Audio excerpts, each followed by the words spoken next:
La greffière d'audience, à nouveau, nous sommes en audience publique, Monsieur le Président. Le Président mettra le titre. J'ai été contacté par le bureau du procureur, monsieur.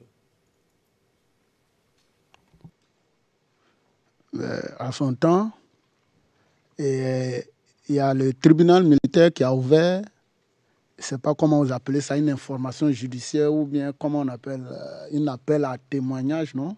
C'est un truc comme ça. En tout cas, il y a eu un message diffusé dans les différentes unités. On appelait chaque soldat à venir témoigner dans le compte du procès de Laurent Gbagbo. C'est comme ça c'était dit. C'est plus tard que pour le grand frère Charles Blé Goudé s'est ajouté. Sinon, à son temps, le message que nous avons reçu, ils nous ont lu, c'était le tribunal militaire ouvrait une information judiciaire par le biais du bureau de la procureure de la CPI pour appel à témoignage. Voilà, c'est comme ça. D'accord. Avez-vous informé votre hiérarchie de la rencontre avec le bureau du procureur? Oui, je me souviens même bien, le premier jour de la rencontre, ça s'est passé au tribunal militaire. Le substitut même du procureur, c'est le substitut même du procureur là-bas qui nous a reçus et nous a présenté aux enquêteurs. D'accord. Vous voulez dire que lors de la réunion, il y avait les représentants du bureau du procureur de la CPI et le substitut du procureur ivoirien et vous-même, c'est ça? Oui, au début, il nous a présenté. Son représentant, lui, il est venu, c'est un lieutenant. Il est venu, il nous a présenté aux éléments enquêteurs du bureau de la procureure, parce qu'on ne savait pas c'était qui. Je pense que c'est normal. Il a dit, chose à caporal-chef Temps, voilà monsieur Temps et madame Temps, ce sont des enquêteurs du bureau de la procureure à la CPI. Voilà. Avant, quand il a fini la présentation, évidemment, il est reparti faire d'autres tâches et puis voilà. D'accord. Et quand vous êtes venu ici, avez-vous informé votre hiérarchie? Oui. Est-ce qu'ils ont donné leur accord pour que vous veniez? Je ne sais pas, mais j'ai été appelé par le conseiller juridique du cabinet du ministre, donc j'imagine qu'ils sont d'accord. Sinon, parce que je l'ai bien signifié au service d'aide et assistance que je ne veux pas quitter le pays sans autorisation. Je suis soldat, je reste. Même pour aller chez moi au village, il me faut une autorisation. Ce n'est pas quitter mon pays. Je ne vais pas je vais pas le demander.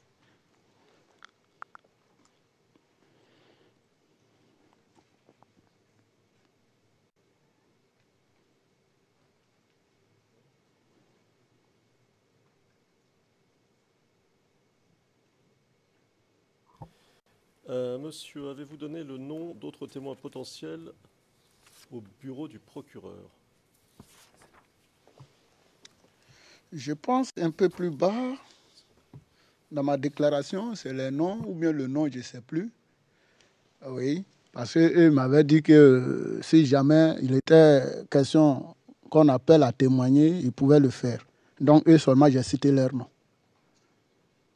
Sinon, quand vous lisez bien ma déclaration, je suis un peu réticent en donnant les noms. Même vers la fin, l'enquêteur m'a demandé mais pourquoi j'ai donné ces noms sans hésiter. J'ai dit non. Eux-mêmes, ils m'ont dit qu'ils sont d'accord, même s'il fallait un jour venir témoigner. Voilà. C'est pourquoi j'ai dit leur nom.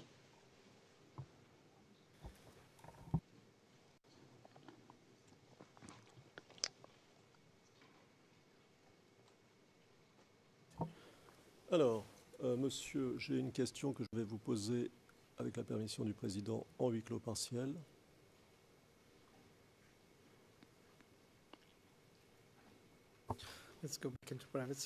Le Président repasse en audience publique. Huis clos partiel.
La greffière d'audience, nous sommes en audience publique, Monsieur le Président. Merci d'avoir répondu à mes questions. Monsieur le Président, Madame, Monsieur, ceci conclut l'interrogatoire du témoin par l'équipe de défense de Laurent Gbagbo. Thank you very much. Le Président, je vous remercie. J'ai une question à poser au témoin. Je me reporte à la page 80 de la transcription anglaise. Vous avez dit, Monsieur le témoin, en réponse à une question qui vous a été posée par Maître Altit, In relation to the two itineraries from la question concernait le trajet entre le nouveau camp à Kwedo au camp Commando, pour que vous ayez le contexte à l'esprit. Vous avez dit, lorsque nous avons commencé à avoir des difficultés, nous permutions entre les deux trajets, l'objectif étant d'éviter le contact avec la population. Qu'est-ce que vous voulez dire par l'objectif étant d'éviter tout contact avec la population? Pourquoi? Je le dis, Monsieur le Président, parce que il y a eu une série d'événements qui avaient commencé à transformer la population à notre égard. La population commençait à devenir hostile à notre présence au niveau du camp commando. Je ne sais pas si chez vous ça se fait, mais chez nous, les soldats, où vous êtes positionnés quand la population n'est pas favorable, ça commence à être compliqué. Donc, au même moment, vous menez votre mission, vous accomplissez votre mission, vous devez vous arranger à faire ça de manière vraiment à vous entendre un peu avec la population pour ne pas qu'elle soit hostile. Parce que c'est la population qui commande. Donc c'est pourquoi cette série de mouvements au Carrefour Anador, ou bien c'est pas c'est Banco, et puis cette série de pélos lancés sur le marché de la mosquée, ça avait commencé à énerver bon nombre de personnes à Bobo. D'autres même ne se lassaient pas de nous dire vis-à-vis, mais écoutez, vous êtes venus, on a pensé que c'était pour notre défense ou notre sécurité, mais au contraire, c'est vous qui nous tuez encore. Donc, quand vous entendez des choses comme ça, vous devez déjà commencer à être prudent pour ne pas que ça dégénère. C'est pourquoi, à chaque fois, on découlait, par rapport aux informations, on jonglait entre les deux choses, les deux voies, soit par l'autoroute ou bien par le zoo.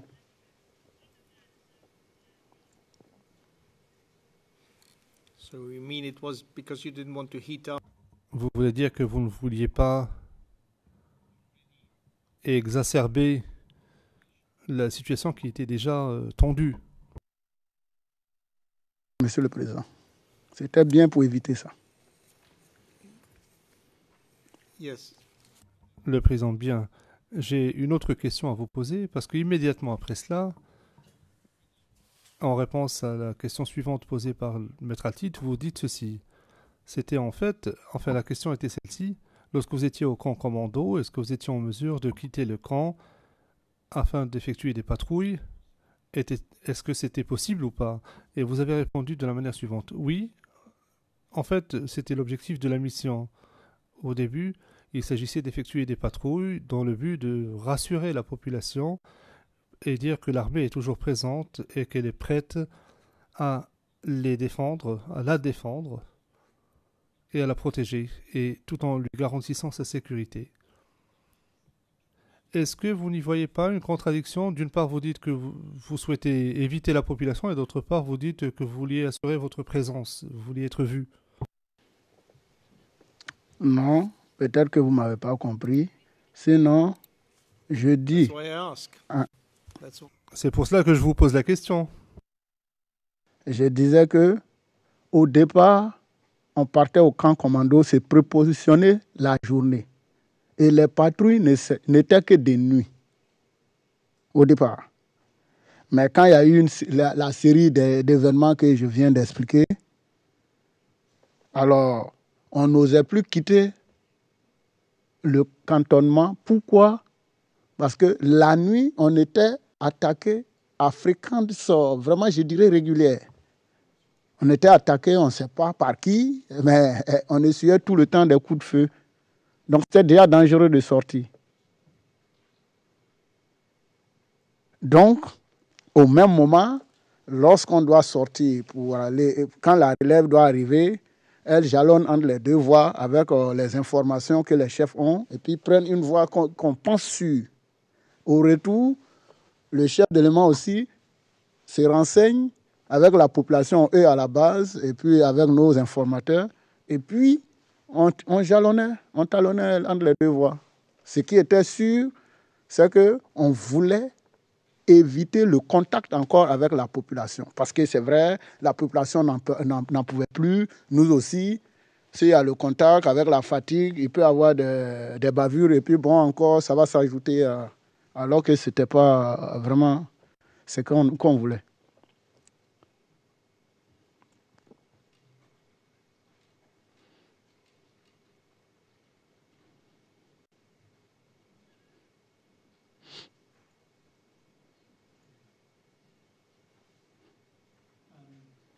I would ask. Le président, je demande à Madame l'huissier de remettre ces documents aux témoins, les documents qui lui ont été retirés ce matin. Il s'agit des papiers que vous aviez ce matin. Nous allons vous les remettre, mais ne les ramenez pas demain. Ne les apportez pas avec vous à l'audience. L'audience est levée. Nous allons reprendre demain matin à 9h30. Et c'est l'équipe de défense de M. Blégoudet qui vous interrogera. L'audience est levée. Bonne soirée.